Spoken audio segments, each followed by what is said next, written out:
al abogado Jaime Nebot Sadi, exalcalde de la ciudad de Guayaquil. Señor alcalde, exalcalde, perdón. Buenos días, ¿cómo está usted? Vicente, buenos días. Un gusto estar con ustedes, un cariñoso abrazo y saludo a los oyentes de Sucre en el país, en Guayaquil, al igual que a ustedes en el panel.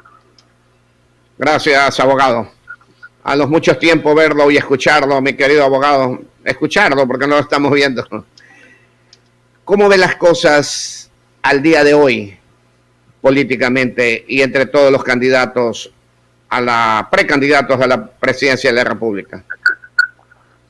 Bueno, yo primero quiero decirle que creo que todos los ecuatorianos, incluso los que no pensamos igual, vemos un país con problemas éticos muy fuertes. Cada día hay un nuevo escándalo económico en perjuicio de los dineros populares. En segundo lugar, un país con problemas de salubridad no superados, mejorados, sí, pero no superados. En tercer lugar, un país con gravísimos problemas económicos empiezan a convertirse en graves problemas sociales. No hay empleo, no hay ingresos, que es una cosa muy distinta. Hay gente que no es empleada ni aspira a hacerlo, ni en el sector público ni en el privado. El taxista no espera ser empleado. El dueño de un bazar, la dueña de una costurería, el dueño de un restaurante, porque tienen ingresos realmente muy superiores a los de un salario bajo o mediano. Pero cuando no hay ventas, no se cobra, no hay ingresos, la situación es complicada. La agricultura, la ganadería, la pesca artesanal, con graves problemas. Realmente los jóvenes con graves problemas de acceder al mercado laboral, y aquí la evolución y la innovación y la tecnología, si bien han avanzado, y más aún acentuado ese avance con la pandemia por la necesidad, está muy lejos de ser lo que debe ser una herramienta de ampliación de la frontera del ingreso a nivel nacional e internacional. No quiero ser pesimista, soy realista. Si usted me pregunta si esto tiene salida, por supuesto que tiene salida, pero la salida va a depender del pueblo ecuatoriano.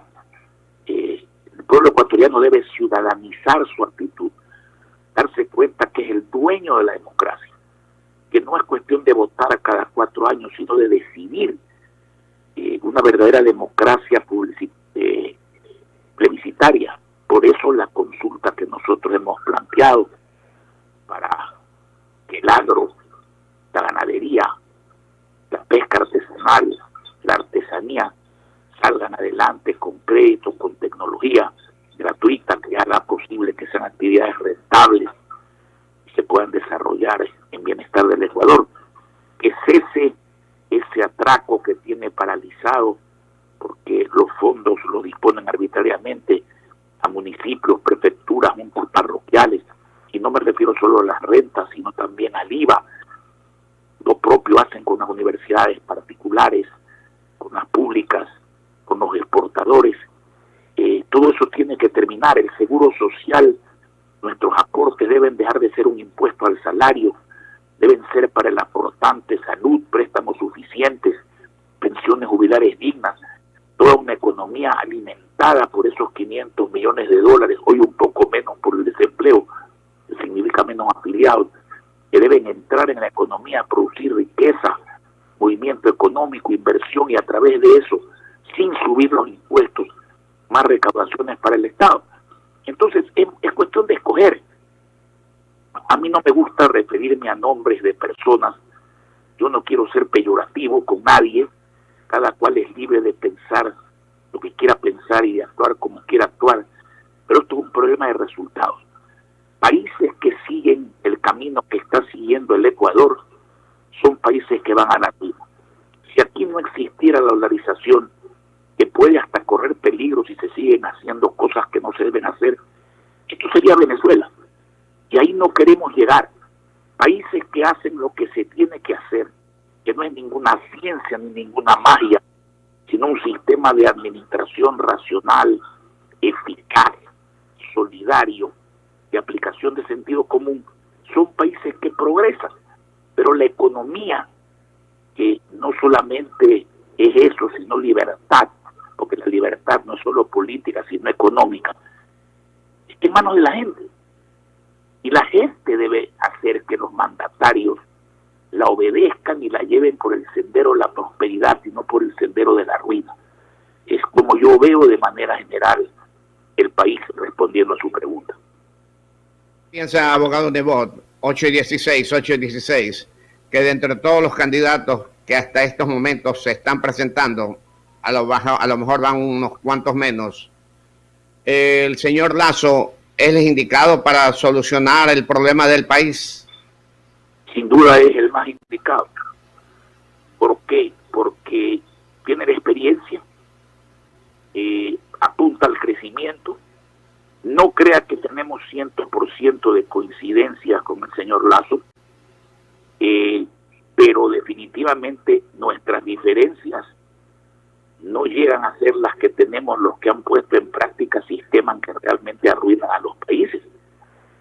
Uno no hace alianzas con quien no tiene ninguna diferencia, porque entonces todos deberíamos estar dentro del mismo grupo político, dentro del mismo partido. Pero aquí hay que velar por el país.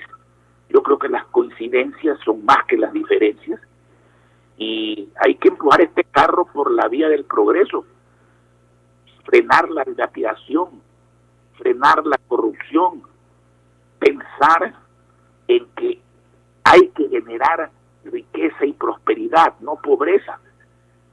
Todo el mundo aspira a vivir mejor. Nadie quiere ser pobre.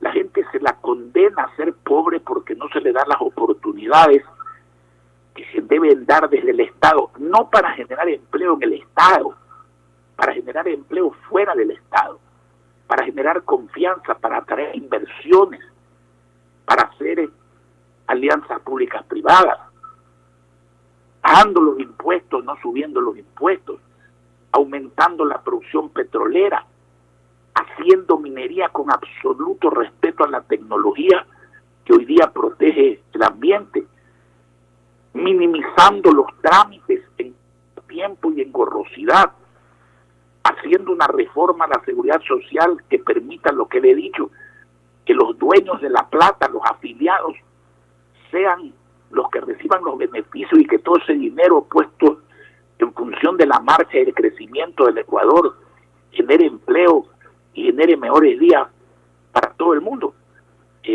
Hay matices de diferencia, sí, las hay, pero el camino es ese. El camino no es otro el camino. Y vuelvo a decirle, el pueblo ecuatoriano tiene que ver en el mundo cuál es el resultado de los países que practican estas políticas absurdas de llenar de impuestos a los ecuatorianos, en este caso a los ciudadanos, de ponerle trabas a la inversión, de no permitir estímulos, de mantener subsidios para los ricos y los contrabandistas que no deben existir, pero en cambio ser claros en que para los pobres, para el pequeño agricultor, el pequeño ganadero, el pequeño pescador, el consumidor de bombonas de gas, no el que contrabandea el gas a otros países, las empresas que necesitan por algún tiempo un subsidio para poder competir y generar dólares de exportación y generar empleo, sí deben tener subsidios. No hay blancos y negros, no hay dogmas en la economía. La economía es sentido común, es percepción, es acción de momento. Y eso es lo que hay que entender para administrar, no es una camisa de fuerza, no lo es. Es un instrumento de prosperidad. Eso debe ser la economía por sobre las ideologías y por sobre los partidos políticos, que no deben ser sino catalizadores de corrientes ciudadanas que piensen en un sentido o en otro. Abogado, pero mire, dentro de todas estas cosas, han existido gobiernos que han querido cambiar de una u otra forma al país, pero se da una situación de ingobernabilidad. Si se subía la gasolina a precios internacionales, todo el mundo en contra. Si se eliminaban impuestos, unos a favor, otros en contra. Si a la minería se la llega a manejar profesionalmente, un grupo muy grande en contra. No estamos de acuerdo ni de una ni de otra forma. El país se vuelve ingobernable. ¿Usted cree que con todas las preguntas de la consulta popular, llegando a un sí total, el país se podría volver gobernable? Ayuda mucho un sí en la consulta, porque les repito, hace que la plata del seguro de los aportantes sea de ellos y no la de la pide el gobierno. Hace que los municipios, juntas parroquiales y prefecturas se les devuelva el IVA, que hoy día hay algunos que les deben desde el año 2017, lo propio con las universidades particulares o públicas, lo propio con la Junta de Beneficencia, con Solca, con la Fundación Osvaldo Lor de Manabí, con los exportadores. Un buen manejo de la agricultura, la ganadería y la pesca es fundamental para que esa actividad en la que vive la mitad del país y en la que trabaja la otra mitad del país y come y genera divisas, se vuelva rentable, se vuelva productiva. Normas para que el presupuesto, ¿no es cierto?, sea manejado con ingresos y egresos sustentables, no con mentiras que subvaloran los egresos e inflan los ingresos. Por eso los desastres que tenemos, un seguro social, un ISFA del ejército, un ISPOL de la policía, que tengan prohibición de invertir en el Estado, que tengan la obligación de contratar consultoras internacionales para velar por la seguridad, la liquidez y la rentabilidad de las inversiones, que informen mes a mes con verdad a todos sus aportantes del destino y rentabilidad y seguridad de sus recursos. Pero la consulta no es un plan de gobierno. Usted no puede poner, por ejemplo, en la consulta cosas de impuestos. Y yo sostengo personalmente, que al turismo deben exonerarle los tributos de todo tipo por 5 años, porque es la actividad más destruida, virtualmente destruida por la pandemia. Y si no se hace eso, no va a salir y no van a tener impuestos que cobrar. Yo creo que definitivamente hay que abrir en el plan de gobierno las concesiones bien negociadas, las alianzas públicas. Yo no estoy dándole un discurso, eso lo hemos hecho en Guayaquil con éxito. En Guayaquil se bajaron los impuestos y se recaudó más. En Guayaquil se hicieron aeropuertos, dragados, planes de vivienda, agua potable, alcantarillado, prácticamente sin inversión estatal, municipal, sino por la confianza que despierta la administración en las empresas extranjeras. El Estado no tiene plata, no nos engañemos, está atrasado en los sueldos, no le paga a los contratistas, no le paga a los proveedores. La deuda interna está impaga y eso es lo que genera paralización. La renegociación de la deuda externa debe hacerse. Yo creo que el acuerdo con el Fondo Monetario en materia de plazo, de intereses, de monto, es bueno. Pero la pregunta es, ¿y por qué han fracasado y han terminado todos los acuerdos con el Fondo Monetario Internacional? Porque los Estados aceptan condiciones que económica y socialmente no son posibles de cumplir. Entonces, llegan los primeros... Sí, algo pasó.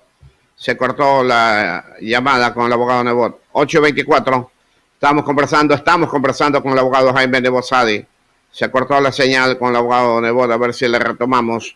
8 de la mañana y 24 minutos en Radio Sucre, la frecuencia deportiva. 8:24. Estamos dialogando con el abogado Jaime Nebot Sadi, exalcalde de la ciudad de Guayaquil. 8 de la mañana y 25 minutos en Radio Sucre, la frecuencia deportiva. 8:25 ya. Estamos listos. A ver qué pasó por ahí, a ver qué nos informan. A ver qué sucedió. Parece que fue para ver qué hacemos. A ver, hijo de mi alma, qué sucede. No tenemos ninguna información todavía, economista. ¿Qué nos dice economista antes de retomar la señal con el abogado Jaime de Bosadi? Nada, escuchando atentamente la exposición del abogado Jaime de Bosadi sobre la actualidad sociopolítica. Ya lo tenemos. Ahí está. Otra vez, señor alcalde, se cortó la señal. Y a la orden, no sé hasta dónde me escucharon. A ver, lo escuchamos hasta lo que usted estaba hablando sobre la parte económica del Fondo Monetario Internacional, que no están muy de acuerdo muchos países con todas esas políticas. No, yo lo que le estaba diciendo es que nadie sensato puede discutir que el Fondo Monetario presta dinero en cantidades importantes a una tasa de interés muy baja y a largo plazo. Ese no es el problema, esa es la parte buena. La gran pregunta es, ¿usted conoce en la historia del Ecuador algún acuerdo con el fondo que no haya terminado incumplido? Todos han terminado incumplidos. Y ojalá no siga el mismo camino, pero no se transparentan las condiciones económicas, porque las condiciones son económicas y socialmente imposibles de cumplir. Viene el primer desembolso, que en algo ayuda, pero el gran plan no se cumple porque cuando viene la misión revisora, se da cuenta que no hay cumplimiento y entonces el acuerdo se cae. En economía no hay milagros. En economía las cosas se hacen bien y dan buenos frutos o se hacen mal y dan malos frutos. Y uno no puede pensar que lo que se hace mal 20 veces, si no se cambia de sistema, va a salir bien la vez 21. La plata, la liquidez en cualquier negocio es importantísimo. Sin liquidez los negocios no viven, no progresan, no crecen, no dan empleo. Pero si no se cambia el sistema de administrar un negocio cuando es malo, no por la plata se hace bueno, al revés, se quiebra más rápido y en mayor volumen. Aquí hay que aprender a administrar bien. Y usted me hablaba de ingobernabilidad. Mire, el liderazgo es hacer con conocimiento, con solidaridad y con eficacia lo que uno cree y sabe que le hace bien al pueblo. Hay veces no se entiende, hay veces hay oposición, pero cuando usted produce resultados positivos, todo el mundo acaba entendiendo. Aún los que dicen que no están de acuerdo, pero en el fondo saben que está bien. Y por otro lado, el ciudadano, y esa es mi lucha, mi tesis, no puede conformarse con ser un señor o una señora, o una señorita o un joven que va a votar cada 2 años y para presidente cada 4 años. Tiene que ciudadanizar la política, tiene que ser parte de la decisión. Por eso hay países donde las consultas populares son frecuentes. Estados Unidos es uno de ellos. Porque el pueblo es el dueño de la democracia. Y la democracia debe ser plebiscitaria. Cuando usted dice sí o no, y si dice sí, usted está votando por un texto de artículos. No está diciendo sí quiero tal cosa, pero no indica cómo, ni dónde, ni cuándo. Sino que lo indica con un texto claro. Ese texto pasa a ser ley de la República en este caso. En este caso una reforma legal. No lo puede tocar la Asamblea, no puede manosear, ni poner coma, ni suprimir palabras, ni añadir palabras, ni cambiar los conceptos. No lo puede tocar el presidente de la República. Solo podría ser cambiado en otra consulta popular. Entonces, el pueblo tiene que acostumbrarse a gobernar. El pueblo tiene que acostumbrarse a hacer valer su opinión y su acción con participación, no con comisiones de participación, que a veces son otros entes burocráticos que se vuelven analistas de lo que se debe y no se debe hacer y hay veces no con los conocimientos suficientes.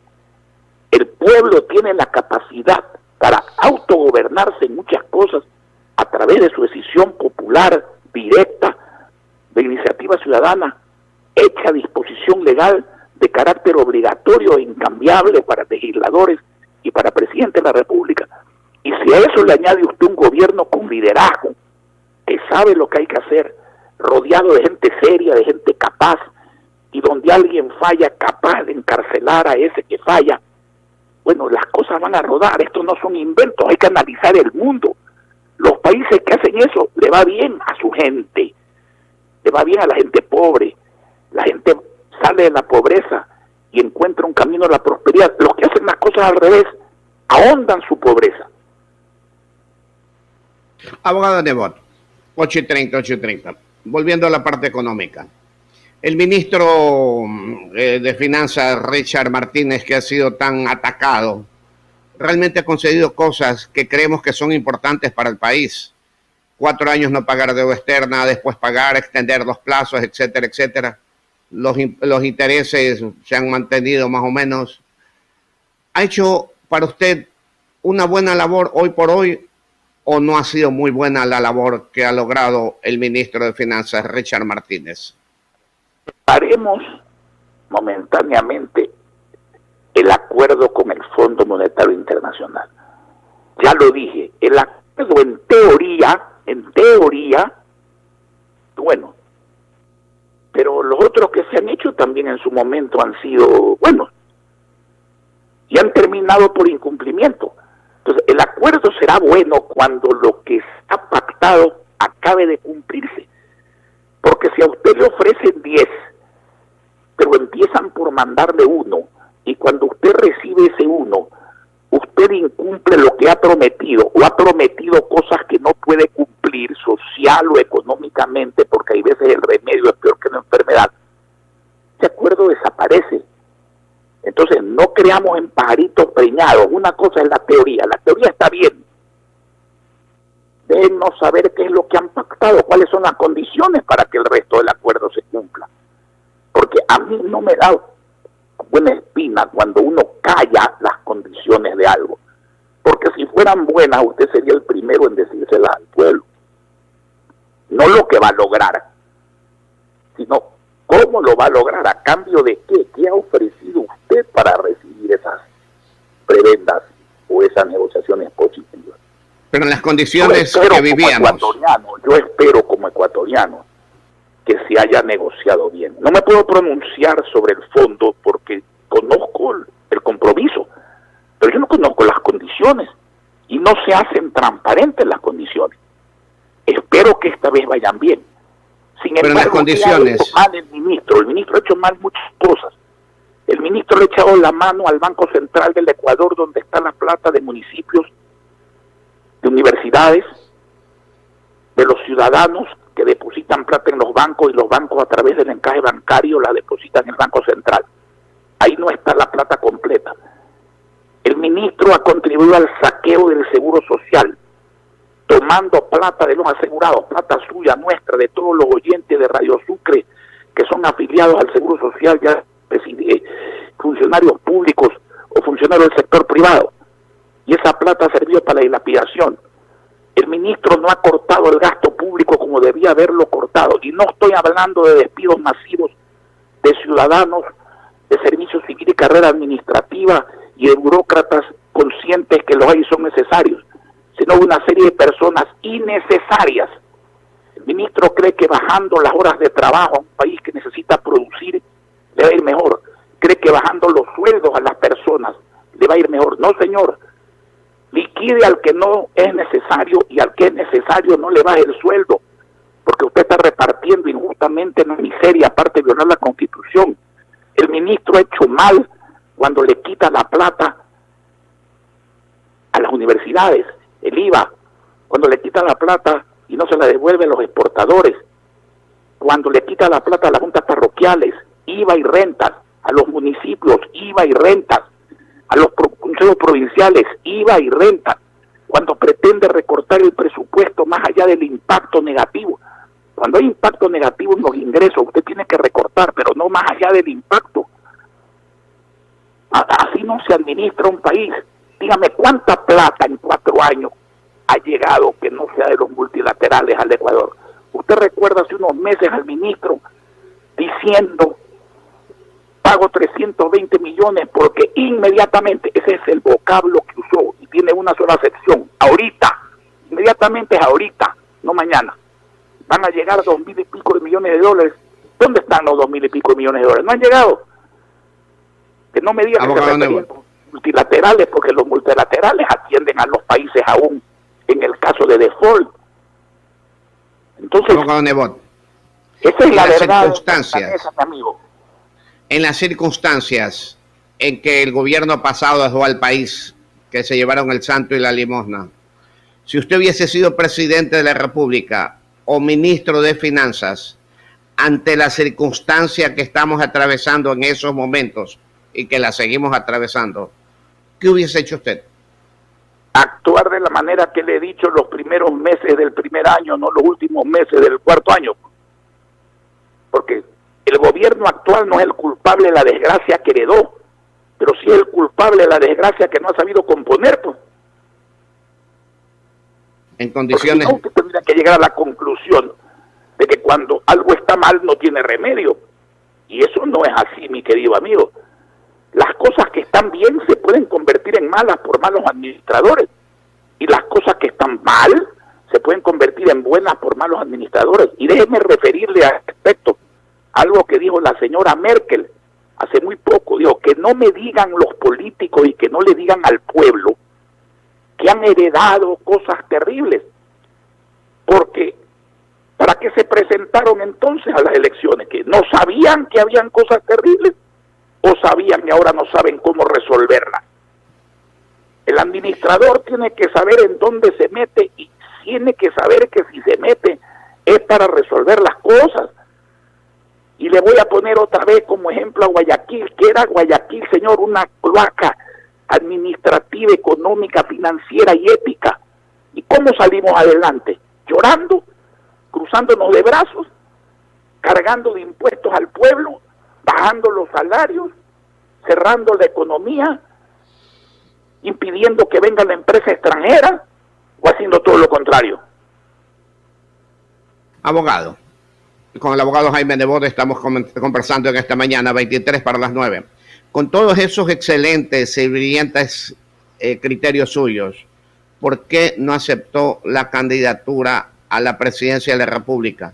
Si en verdad un porcentaje elevadísimo de ecuatorianos teníamos esperanzas en Jaime Nebot Sadi. Por varios motivos. El primer motivo es que ya expliqué suficientemente por eso, porque no lo acepté. Y básicamente empezó en mí un grave problema ya familiar después de 35 años de servicio público. Pero déjeme decirle lo siguiente, o sea que el país depende de la existencia de un hombre. No, ningún hombre es insustituible, ningún proyecto de fondo depende de un hombre. No, las grandes metas pasan por la acción ciudadana con propósitos de éxito. Las grandes metas no tienen plazo, tienen objetivos. El objetivo es el progreso, la prosperidad. ¿Acaso que lo que yo le estoy contando a usted o diciendo es magia? ¿Acaso que es un conocimiento exclusivo de mi persona? ¿Acaso que eso no se hace en muchas partes del mundo a nivel local o nacional? Este es un problema de saber separar, como dicen las Sagradas Escrituras, el trigo de la maleza, de la paja, ¿no?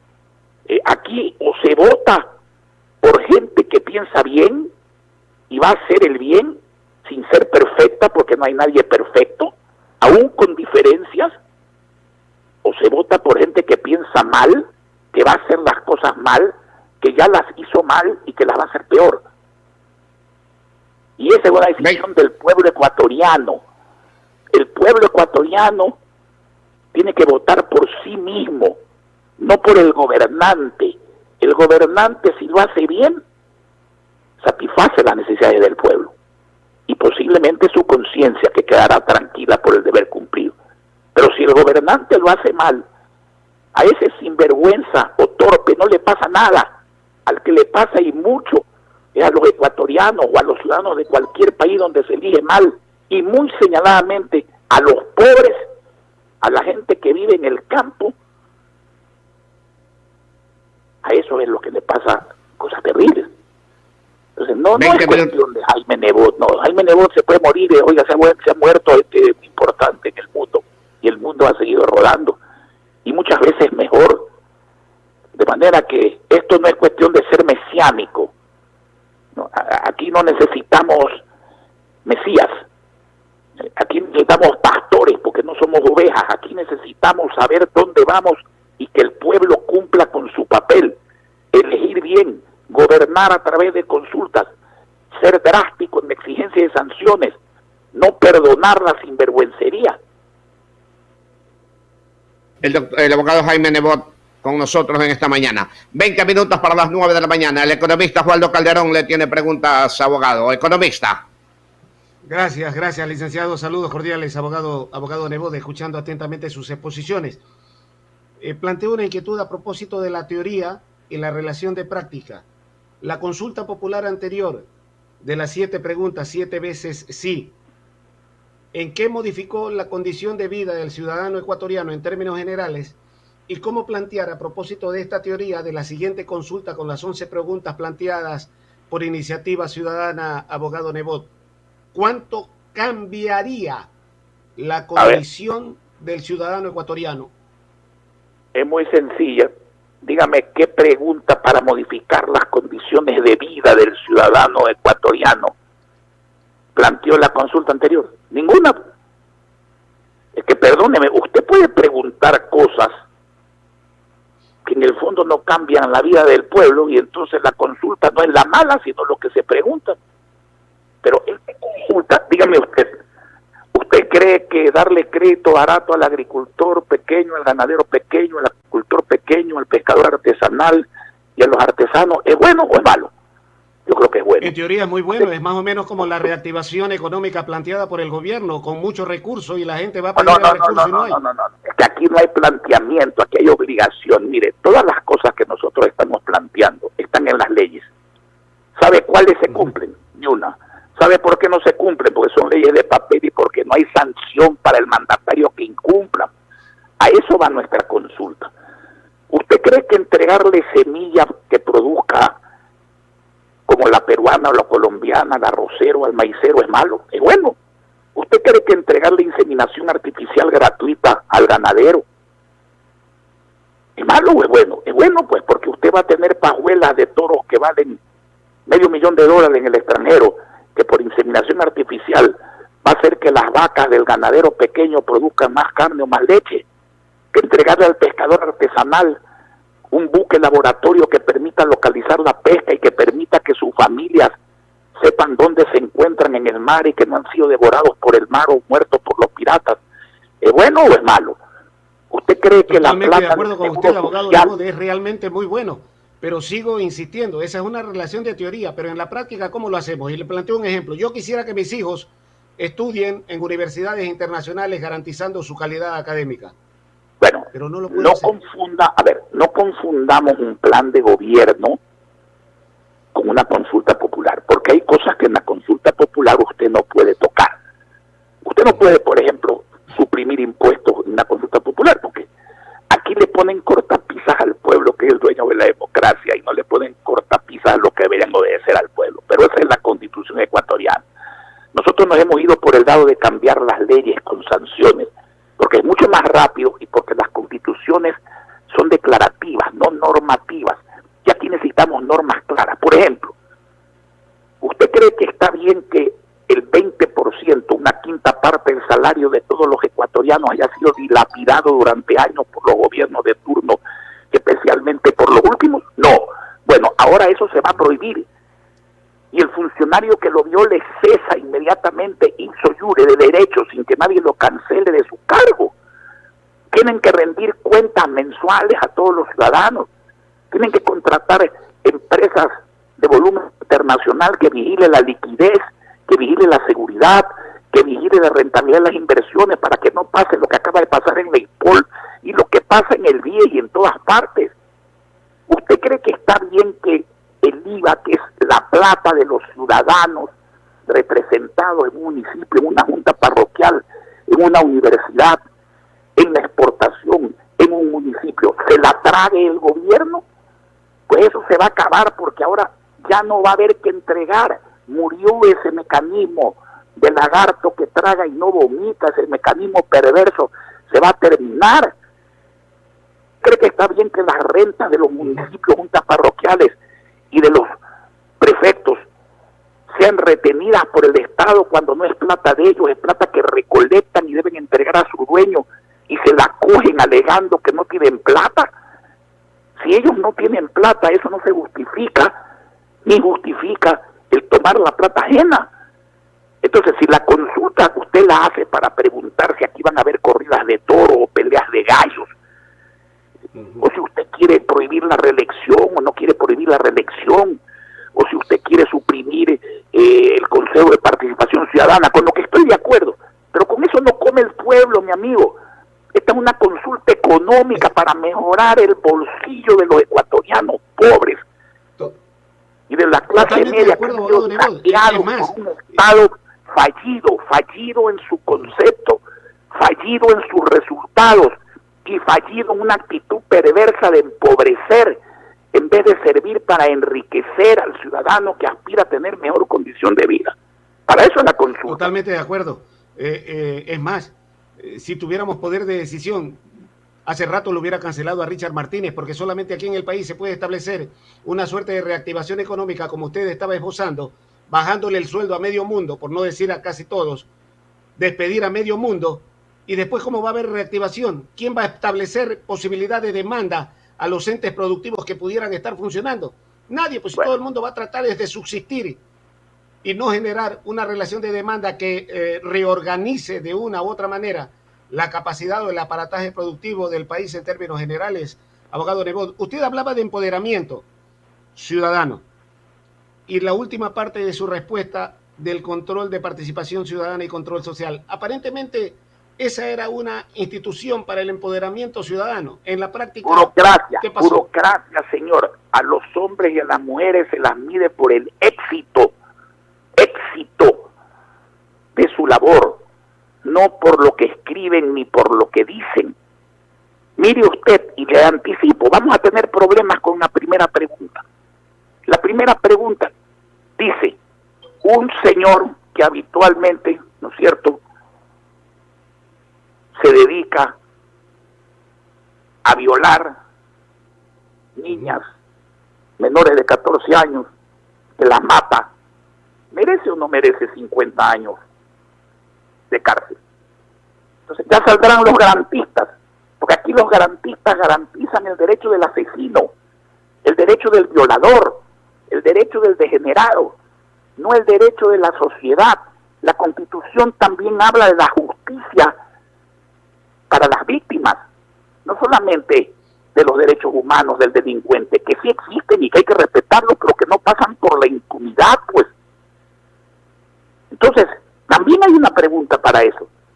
La gente quiere que el que viola, por ejemplo, una niña de 4 años y encima la mata, vaya a la cárcel al menos 50 años, ya de que aquí no se puede, como en Colombia, poner cadena perpetua, que es lo que debería existir para ese tipo de gente.